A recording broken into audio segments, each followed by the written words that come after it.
Okay, we're going to get started into section 2.4 now. Let's first talk about our basic functions. The first one to know is the constant function. The equation is f of x equals b, or y equals b. B can be any real number, by the way. Looks like b is 2.7, maybe. So the domain is all real numbers. The range is the set of all y, such that y is equal to b. Okay, now the intercepts, what if b is 0? Okay, then if b is 0, then you're going to have a horizontal line right on the x-axis, and so there's going to be infinitely many x-intercepts. So that would be one special case of, an example where you'd have infinitely many intercepts. Otherwise, if b is any other number, not 0, you're going to have only one intercept, and it's going to be at whatever y value you're on. Okay, so the intercepts was, let's just call it 0b. Increasing or decreasing, none.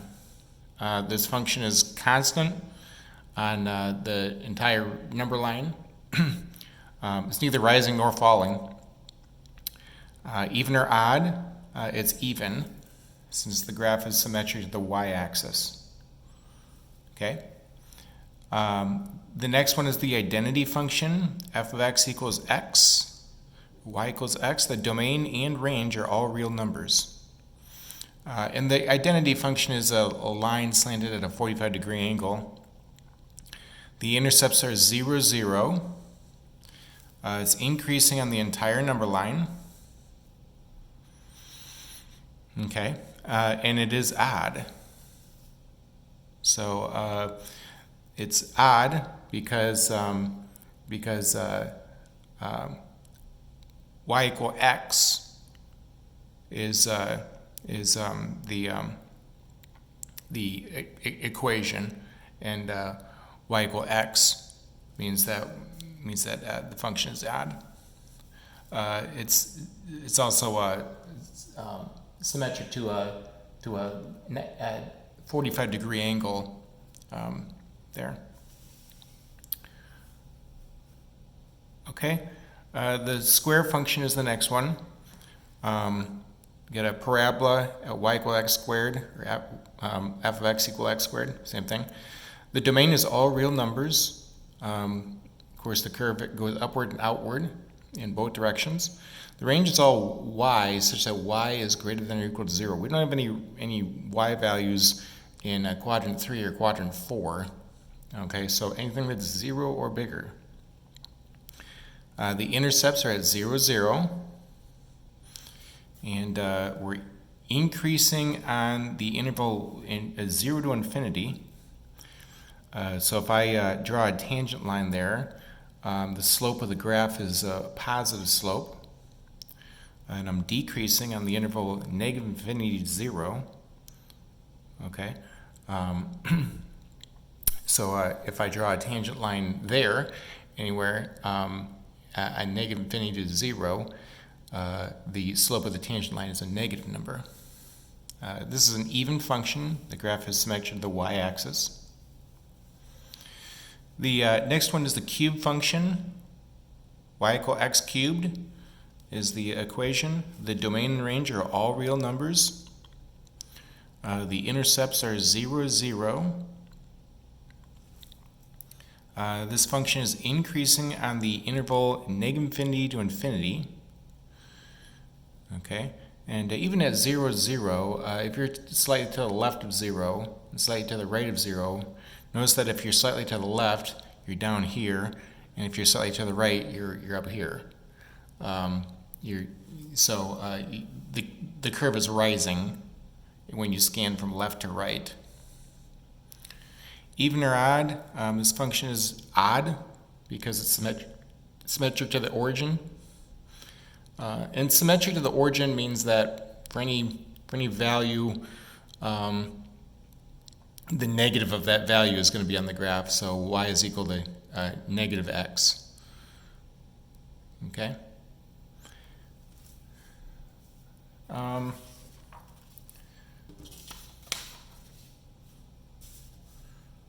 The next function is y equals the square root of x, and the domain is all positive numbers, all non-negative numbers, I should say. If x is a negative number, then the square root of a negative is not a real number. So y is also going to be a non-negative number, indicating that that you've got a positive that you've got a graph with no symmetry. Although there's an intercept at 0, 0, you're increasing on the interval 0 to infinity. Okay, and it's neither even or odd.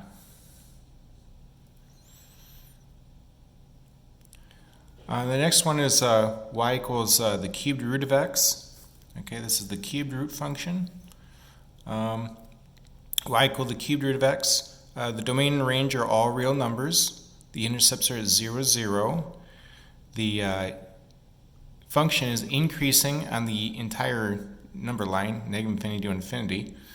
Even right here at 0, you're going to be given just to the left of 0, you're going to have a y value that's slightly negative. To the right of 0, you're going to have a y value that is slightly positive. So the fact is that you're increasing everywhere. Even or odd, you're odd because you're symmetric to the origin. Okay. The reciprocal function, we get y equals 1 over x. The domain and the range are the set of all x equals 0 and the set of all y equals 0. Notice how this curve gets closer and closer to two axes, but it's never going to get there. It's never going to get there because x can't be 0. Okay? And if x is 0, we can't divide by 0. That's a problem. And the intercepts, there is none. Okay, now because x cannot be 0, x equals 0 is a vertical asymptote. And y equals 0 is a horizontal asymptote. Okay, so the graph is never going to get to those asymptotes. Which means that there's no intercepts. The function is decreasing on the interval negative infinity to 0 and 0 to infinity. You're decreasing everywhere in the domain. That is because wherever I draw a tangent line, it's going to have a negative slope on it.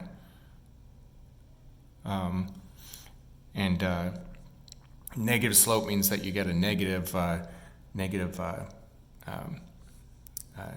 tangent. Okay, even or odd. I guess the only thing that I want to disregard is the fact that x is not 0. 0 is not in the domain anyway, so you're decreasing everywhere on the domain. Even or odd, the function is odd. Okay. The last one is the absolute value function. The absolute value function is always a v-shaped graph. The equation is f of x equals the absolute value of x. The domain is all real numbers. And the range is all non-negative numbers. So take a look here. If I don't have any graph in quadrants 3 or 4, so y can't be negative. Okay, x can be anything, all real numbers. Is whatever x is, the absolute value of a number is never going to be a negative. The intercepts are at 0, 0, and this function is decreasing on the interval negative infinity to 0. That's because the slope of the tangent line is negative 1. and the slope of the tangent line is 1 on the interval 0 to infinity. Okay, this function is even since it's symmetry of the y-axis. Okay, so these are some functions that I'd like you to know, and these are in your book. The next one is a library of functions, piecewise functions. We did the basic functions worksheet. That was the worksheet that we just did. The next function that we need to know is the greatest integer function. F of x equals int x means the greatest integer less than or equal to x. Some books use 2 parentheses for int x. This one uses int x. So f of 3/4 equals int of 3/4. So 3/4 is not equal to 0. Or 1. So I'm going to have to bump down to the next integer, which is 0. 2.5 is not an integer. I'm going to have to bump down to the next biggest one, which is 2. -1/2 is not an integer. You bump down to the next biggest one, which is -1. Okay, 2 is an integer, less than or equal to x. So whenever you have an integer value, you're going to have an integer coming out of that calculation. F of 2 is equal to 2. F of pi is not an integer, so you're going to have to bump down to the next biggest one, which is 3. Okay, so in each problem, you're going to be bumping down to the next biggest integer. So graph of f of x equals int x. At 0, at 0 you get 0 in return, so 0, 0 is on the graph. At 1/2, you had to bump down, so you get 0. At 7/8, you get 0. At 1, you get 1. So anywhere that's between 0 and 1, disregarding 1, you're going to have 0 as the output. Now because 1 is on the graph, directly below that, at 1, 0, that point is not on the graph. Okay, if x is 3/2, you get 1. Excuse me. If x is 9/5, you get 1. Okay, so if x is anything between 1 and 2, you always get 1 as the output. I've got all these points located. Now, when x is 2, y is 2. Okay, so anywhere that's between 1 and 2, you always get 1 as the output.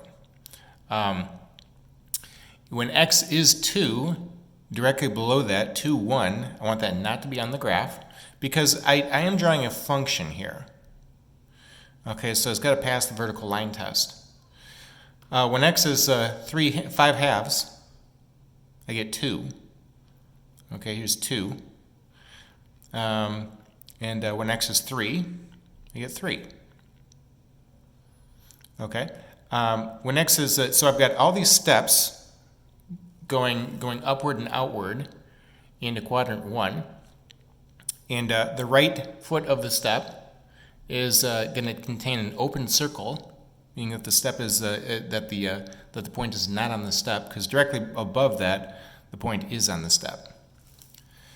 When x is -1/2, here's -1/2, -1.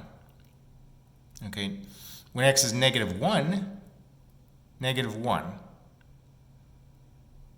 Okay. When x is anything between -1 and 0, disregarding 0, you're going to have -1 as the output. When x is 0, you have an open circle there at 0, -1, and a closed one at 0, 0.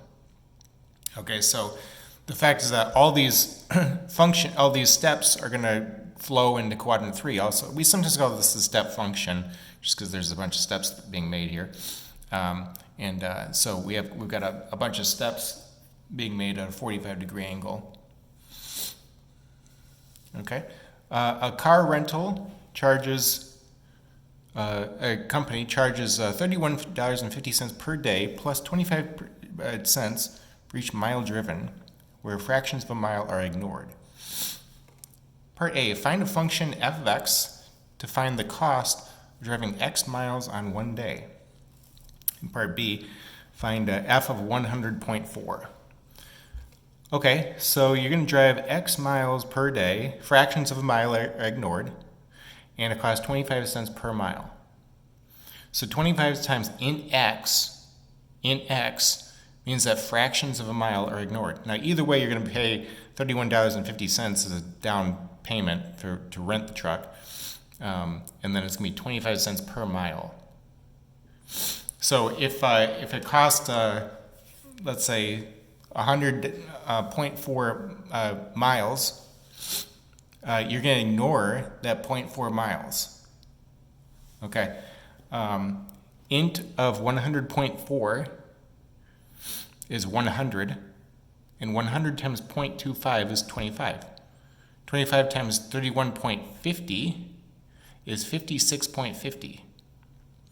Okay, so it's going to cost $56.50 when you return the car. Okay.